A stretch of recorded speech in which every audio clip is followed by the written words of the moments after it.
అందరికీ very very good morning. సమాజానికి తీవ్ర ప్రమాదకరంగా తయారైనటువంటి రెండు చంద్రబాబు నాయుడు గారి ఉగ్రవాద పత్రికలు. ఒకటి రోతనాడు, రెండు బూతుజ్యోతి. ప్రతిరోజు ప్రజల మెదడులోకి వాళ్ళు ఎక్కించేటటువంటి విషయం. చంద్రబాబు నాయుడు అనేటటువంటి ఒక నరరూప రాక్షసుడు ఈ 2 సంవత్సరాలుగా రాష్ట్రాన్ని నాశనం చేసి పడేసి కనీసం మనుషుల బూడిద కూడా దొరకకుండా ఏదైతే రాష్ట్ర సంపదను కూడా పూర్తిగా బూడిద చేస్తూ ఉంటే ఆ బూడిద పార్టీకి మద్దతుగా నిలబడుతూ ఇంకా రాష్ట్రాన్ని బూడిద చేసేయమని వాళ్ళు రాసేటటువంటి వార్తలు. ఈరోజు ఎపిసోడ్ నెంబర్ 462లో ఎలాంటివి రాశారో ఒక్కసారి చూద్దాం. చంద్రబాబు నాయుడు గారు ఈ 2 సంవత్సరాలుగా చూస్తే ప్రతిరోజు జగన్మోహన్ రెడ్డి గారిని విమర్శించకుండా, జగన్మోహన్ రెడ్డి గారి మీద తప్పుడు ప్రచారం చేయకుండా ఒక్క పూట కూడా ఉండదు. పొద్దున్న లెగిసిన దగ్గర నుంచి సాయంత్రం పడుకున్న దాకా నాకు తెలిసి నిద్దట్లో కూడా జగన్ జగన్ జగన్ అంట కలవరెత్తా పడుకుంటాడేమో. ప్రతిరోజు జగన్ గారి మీద విమర్శలే. అసలు కొద్దిగా బోరు కొట్టట్లేదు చంద్రబాబు నాయుడు గారు. కనీసం సిగ్గాన్ని అనిపించట్లేదు. ఎవరన్నా చెప్పట్లేదా మీకు? ఎవరు చెప్పేవాళ్ళు కూడా లేరా? లేకపోతే ఏంది ఇది రోజు? ఎవరిది గొడ్డల పార్టీ? నాకు అర్థం కాలేదు. గొడ్డల పార్టీ వాళ్ళు దేవాలయాలను అపవిత్రం చేశారంట. మత విద్వేషాలను సహించం. ఎవరు దేవాలయాలను అపవిత్రం చేసింది? దేవాలయాలని అపవిత్రం చేసి దేవుడిని తక్కువగా చూసి దేవుడు ప్రసాదాన్ని అవమానించినటువంటి దుర్మార్గుడు ఎవడు? నువ్వే కదా. మీరు వచ్చిన తర్వాత కొన్నే చెప్తా, ఇలాంటి కోకొల్లలు ఉన్నాయి దేవుణ్ణి మీరు అవమానించినటువంటిది. సాక్షాత్తు ముఖ్యమంత్రి, ఉప ముఖ్యమంత్రి, అదేవిధంగా మీ మంత్రులు తిరుమల వెంకటేశ్వర స్వామి లడ్డు మీద పంది కొవ్వు, గొడ్డు కొవ్వు, బాత్రూంలో యాసిడ్ అని చెప్పి నీచంగా మాట్లాడినటువంటి దుర్మార్గులు మీరే కదా. వందలాది గోవులు తిరుమలలో గోశాలలో చనిపోతే ఒక్కరోజు కూడా మాట్లాడలేదే మీరు? తిరుమల కొండ మీద బిర్యానీ సేవించడం, తిరుమల కొండ మీద బెల్ట్ షాపుల్లో మద్యం అమ్మటం, రీల్స్ చేయటం, అన్యమత ప్రచారం చేయటం, ఏదైతే అన్యమత ప్రచారానికి సంబంధించినటువంటి రింగులను అక్కడ అమ్మటం, అదేవిధంగా టీటీడీ చైర్మన్ డైరెక్ట్గా రంకు బొంకు వ్యవహారాల్లో దొరికినా కూడా అతన్ని మీరు తప్పించకుండా అక్కడే కంటిన్యూ చేయటం, అనేక సార్లు శ్రీవారి ఆలయం మీద హెలికాప్టర్లో తిరగటం, తిరుమల దర్శనం టికెట్లలో తొక్కిసలాట జరిగి 6 చనిపోవటం, సింహాచలంలో గోడ కూలి 7 మృతి చెందటం, శ్రీకాకుళంలో కాశీబొగ్గలో తొక్కిసలాట 9 మంది చనిపోవటం, శ్రీశైలంలో శివభక్తుల మీద, శివమాల వేసుకున్నటువంటి భక్తుల మీద ఏదైతే లాఠీ చార్జ్ చేయటం, తిరుమల గోవిందరాజస్వామి ఆలయం పైకి తాగుబోతు ఎక్కి కలశం పీకేయటం, అదేవిధంగా అనేక ఆలయాల్లో టీడీపీ నాయకుల ఆధ్వర్యంలో రికార్డు డ్యాన్సులు ఏదైతే వేయటం, ద్రాక్షారామంలో శివలింగాన్ని పగలగొట్టడం పొలుగుతో, అదేవిధంగా చంద్రబాబు నాయుడు కావచ్చు, వాళ్ళ కొడుకు కావచ్చు, ఆల్రెడీ దేవుడు విగ్రహాలని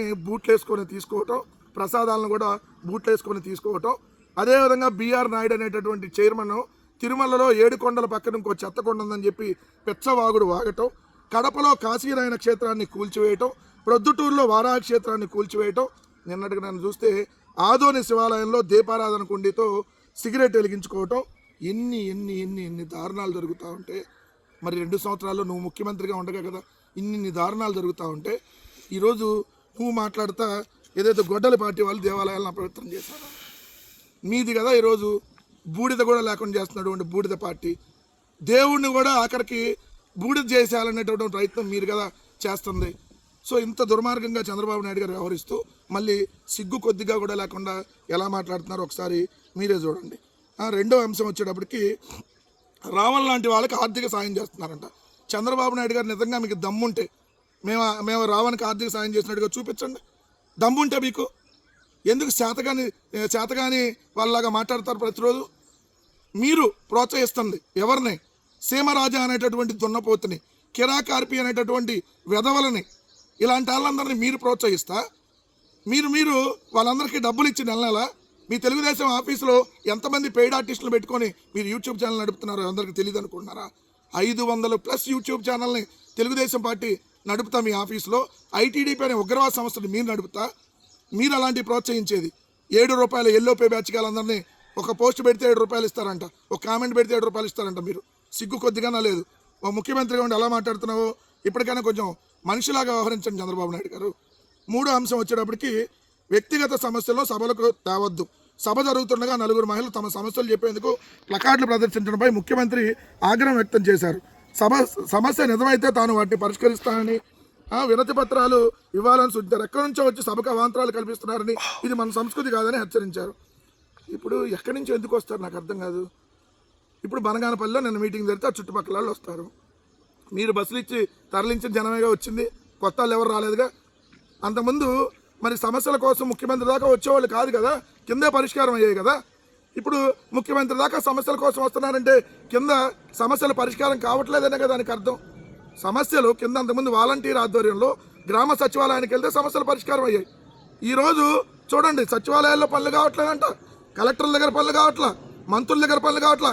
ముఖ్యమంత్రి దగ్గర డైరెక్ట్గా వస్తే ముఖ్యమంత్రి ఏమో వాళ్ళ మీద అరిసి కేకలేస్తున్నాడు. ఎంత దుర్మార్గంగా ఉందో పరిపాలన ఒకసారి చూడమని చెప్తున్నా. చంద్రబాబు నాయుడు గారు నిన్న చప్పట్లు కొట్టమని కేకలేస్తున్నాడంట. ఎవరు ఆయన మాట్లాడుతుంటే చప్పట్లు కొట్టమని చెప్పి కేకలేస్తున్నటువంటి పరిస్థితి. మందుబాబులకు మాత్రం పండగే పండగంట. నిన్న బనగానపల్లి మొత్తం ఫుల్గా నిన్న మద్యం ఏర్లై పారిందని చెప్పి పత్రికల్లో వచ్చినటువంటి వార్తలు. ఏదైతే టీడీపీ సీఎం పర్యటనకు వెళ్ళే సమయంలో ఆయా గ్రామాల టీడీపీ నాయకులు ఇచ్చే మందు చాలక బస్సు దిగిన తర్వాత మళ్ళీ మందు ఇవ్వడంతో కిక్ ఎక్కువై చాలామంది కింద పడిపోయారు. సీఎం చంద్రబాబు మాట్లాడుతున్నానుగానే బయటికి వెళ్ళిపోయినటువంటి జనము. ఇది పరిస్థితి. నిన్న మళ్ళీ మాట్లాడుతూ తండ్రి సమాధి వద్ద పూజలు తల్లికి క్షోభ అని చెప్పి మాట్లాడుతున్నారు చంద్రబాబు నాయుడు గారు. కొద్దిగన్నా మీకు సిగ్గెందుకు దేవుడు పెట్టలేదో తెలియట్లా. అసలు మీ తల్లిదండ్రుల పేర్లు చెప్పండి చంద్రబాబు నాయుడు గారు. మీరు మీ తల్లిదండ్రులకు ఎప్పుడన్నా ఫోటోకి దండేశారా మీరు? అసలు మీ తల్లిదండ్రులు మీరు కలిసి దిగినటువంటి ఫోటో ఏమన్నా ఉందో అప్పటి వరకు? మీ తల్లిదండ్రులు చనిపోతే కనీసం మీరు ఏదైతే గుండు కొట్టించుకోలేదు కదా, వాళ్ళకి ఎట్టు తలకొరువు పెట్టలేదు మీరు. ఒక్కరోజన్నా జయంతి వర్ధంతి అసలు గుర్తుందా మీకు? ఎప్పుడు పుట్టారు మీ తల్లి మీ తండ్రి, ఎప్పుడు చనిపోయారు మీకు తెలుసా? కనీసం మీరు తల్లిదండ్రుల గురించి మాట్లాడితే ఎట్లా? అదేవిధంగా చూస్తే తండ్రిని గౌరవించి తండ్రి ఆశయ సాధన కోసం పార్టీ పెట్టి మగాడిలాగా నిలబడినటువంటి వ్యక్తి జగన్మోహన్ రెడ్డి గారు. మీలాగా కాదు. తల్లిదండ్రుల్ని ఏదైతే గాలి కొదిలేశారు మీరు, తల్లిదండ్రులకు కనీసం ఒక్కరోజు కూడా వాళ్ళ ఫోటోకి దండేలా, నువ్వు కనీసం ఒక పువ్వు పెట్టాల వాళ్ళ వర్ధంతికి జయంతికి. నువ్వేందా మాట్లాడేది? కొద్దిగా సిగ్గు ఉండాలి చంద్రబాబు నాయుడు గారు మాట్లాడేటప్పుడు అని చెప్పి. జనం చీకొడుతున్నా మీకు సిగ్గు రావట్లేదంటే ఇంకా మీకు మీ ప్రభుత్వానికి పోయే కాలం దగ్గర పడింది అనేది క్లియర్గా అర్థమవుతాం. ఏపీలో ఆర్ఆర్బీ అవసరం, అమరావతిలో ఏర్పాటు చేయండి. రైల్వే మంత్రికి సీఎం చంద్రబాబు లేఖ. ఆంధ్రప్రదేశ్లో రైల్వే రిక్రూట్మెంట్ బోర్డుని ఏర్పాటు చేయాల్సిన అవసరం ఉందని, అమరావతి కేంద్రంగా ఈ బోర్డును ఏర్పాటు చేయాలని కేంద్రానికి రాష్ట్ర ప్రభుత్వం విజ్ఞప్తి చేసింది. కాదు చంద్రబాబు నాయుడు గారు, రైల్వే జోన్ ఎక్కడుంది మనకి? రైల్వే జోన్ విశాఖలో ఉంటే రైల్వే బోర్డు అమరావతికి ఎట్లా వస్తుంది? రైల్వే జోన్ అనే దగ్గర కదా రైల్వే బోర్డు ఉండాల్సింది. అంటే రైల్వే బోర్డుకి రైల్వే జోన్కి ఏదో ఒక 400 కిలోమీటర్ల డిస్టెన్స్లో పెడతారా? అమరావతికి రైల్వే స్టేషన్ లేదు, రైల్వే బోర్డు ఏమొస్తుంది? రైల్వే స్టేషన్ ఉంది అమరావతికి? రైల్వే స్టేషన్ లేదు, కానీ మరి రైల్వే బోర్డు కావాలంట అమరావతికి. ఇది పరిస్థితి. చంద్రబాబు నాయుడు గారు ఏం చేస్తున్నారో సరే ఆలోచించండి మీరే. జనసేన నాయకుడిపై ఎమ్మెల్యే భార్య సమక్షంలో దాడి. గురువారం ఉదయం పోలవరం జనసేన ఎమ్మెల్యే చిర్రి బాలరాజు భార్య జ్యోతి తన అనుచరులతో కలిసి కొయ్యలగూడెం జనసేన నాయకుడు ఏపూర్ సతీష్ ఇంటికి వెళ్లారు. తమ కుటుంబంపై తప్పుడు ప్రచారం చేస్తూ సోషల్ మీడియాలో పోస్టులు పెడుతున్నారని సతీష్ను నిలదీశారు. తనకు ఎవరో పంపగా వాటిని తాను మరొకరికి షేర్ చేయడం తప్పేనని క్షమించాలని కోరాడు. అయినా కూడా క్షమాపణ ఇక్కడ కాదు, మా ఇంటికి వచ్చి చెప్పాలంటూ ఎవరైతే పోలవరం జనసేన ఎమ్మెల్యే చిర్రి బాలరాజు భార్య జ్యోతి వాళ్ళ అనుచరులు వీళ్ళందరూ వాహనంలో అతన్ని ఎక్కించుకొని వెళ్ళి దారి మధ్యలో కారు దించి అక్కడ ఇనపరాటితో తీవ్రంగా కొట్టి మళ్ళీ తీసుకొని వచ్చి కొయ్యలగూడెం పోలీస్ స్టేషన్లో పడేశారు. మళ్ళీ ఎవరైతే ఎమ్మెల్యే భార్య మళ్ళీ ఎవరైతే ఈ జనసేన ఎవరినైతే కొట్టారో ఈ బాధితుడు ఎవరైతే ఉన్నాడో బాధితుడి మీద మళ్ళీ ఉల్టా కేసు పెట్టినటువంటి పరిస్థితి. అంటే ఇక్కడ ఏం జరుగుతుంది అసలు? మొన్నేమో చింతమనేని ప్రభాకర్ తెలుగుదేశం వాళ్ళని కొడతాడు, వాళ్ళ మీద మళ్ళీ కేసు. ఏదైతే లేదంటే వాళ్ళ ఇళ్ళకెళ్ళి బుల్డోజర్తో కూల్చడానికి ప్రయత్నిస్తాడు, వాళ్ళ మీదే కేసు. అంటే ఇక్కడ బాధితుల మీదే కేసులు పెడతా ఉన్నారు, ఏదైతే ప్రశ్నించిన వాళ్ళ మీద కేసులు పెడతా ఉన్నారు, అరెస్టులు చేస్తూ ఉన్నారు, అక్రమ అరెస్టులు, అవసరమైతే దేశద్రోహం కేసులు కూడా పెడతా ఉన్నారు. సో జనసేన పార్టీకి సంబంధించినటువంటి కార్యకర్త బాధితుడైనా, ఏదైతే తెలుగుదేశం పార్టీకి సంబంధించినటువంటి కార్యకర్త బాధితుడైనా, వైఎస్ఆర్ పార్టీకి సంబంధించినటువంటి కార్యకర్త బాధితుడైనా బాధితుల మీదే కేసులు పెట్టి ఈ ప్రభుత్వంలో పోలీసులను అడ్డం పెట్టుకొని ఏదైతే ఎమ్మెల్యేలు భార్యలు చేస్తున్నటువంటి అరాచకం ఇది. ఎమ్మెల్యే భార్య వాళ్ళ ఇంటికి వెళ్ళిద్ది, డైరెక్ట్గా వెళ్ళేసి చేస్తారు. ఆయన క్షమాపణ చెప్పినా వదలకుండా మళ్ళీ తీసుకొని వచ్చి కొడతారు, మళ్ళీ ఉల్టా వాళ్ళ మీదే కేసు పెడతారు. మొన్నటిదాకా మనం చూసాం తెలుగుదేశం వాళ్ళు జనసేనలను కొట్టడం మనం చూసాం, తెలుగుదేశం వాళ్ళు జనసేనల్ని పిచ్చి కొట్టడం మనం చూసాం. ఇప్పుడు జనసేనలను కూడా జనసేనలు కొడుతున్నారు. ఎమ్మెల్యే వాళ్ళ భార్య. ఎంత దారుణమైనటువంటి పరిస్థితులు ఈ రాష్ట్రంలో ఉన్నాయంటానికి ఈ వార్త నిదర్శనం. కొండ కోనలు దాటొచ్చిన దక్కని ప్రాణం, సరైన వైద్యం అందక ఆదివాసీ యువతి మృతి, మంగళగిరి ఎయిమ్స్లో అడ్మిట్ కూడా చేసుకోని వైనం, గుంటూరు ప్రభుత్వ ఆసుపత్రిలో పట్టించుకోని వైద్యులు, పాము కాటుకు గురైన ఓ గిరిజన యువతి కొండ కోనలు దాటుకొని వచ్చినా సరైన వైద్యం అందక ప్రాణాలు దక్కలేదు. పోలవరం జిల్లా కోనవరం మండలంలోని కారుమాను కొండకు చెందిన సూట్రు సమ్మక్క ప్రియ 18 సంవత్సరాల వయసు ఉన్నటువంటి అమ్మాయి ఆదివారం రాత్రి పాము కాటుకు గురైంది. సో కుటుంబ సభ్యులు సోమవారం ఆమెను డోలీ ద్వారా తొలుత కూటూరు ప్రభుత్వ ఆసుపత్రికి, తర్వాత చింతూరు తరలించారు. అనంతరం మెరుగైన వైద్యం కోసం భద్రాచలం ఏరియా ఆసుపత్రికి తీసుకెళ్లారు. అక్కడ 3 రోజుల పాటు మృత్యువుతో పోరాడిన ప్రియకు ఊపిరితిత్తులు దెబ్బతినడంతో వైద్యుల సూచన మేరకు బుధవారం రాత్రి మంగళగిరిలోని ఎయిమ్స్కి తరలించినట్టు యువతి తండ్రి లక్ష్మణ్ రెడ్డి తెలిపారు. అక్కడ కనీసం అడ్మిట్ కూడా చేసుకోకుండా వెనక్కి పంపించేశారు. ఎవరు పంపిస్తే ఇక్కడికి వచ్చారంటూ ఆగ్రహం వ్యక్తం చేశారు. అక్కడ నుంచి గుంటూరు ప్రభుత్వ ఆసుపత్రికి తీసుకెళ్తే అక్కడ వైద్యులు పట్టించుకోలేదు, నాడి పట్టుకొని కూడా చూడలేదని, ఎవరు అడిగినా వైద్యులు లేరని చెప్పేవారని ఏదైతే వాళ్ళ తండ్రి వాపోయాడు. సో ఆ అమ్మాయి చనిపోయినటువంటి పరిస్థితి.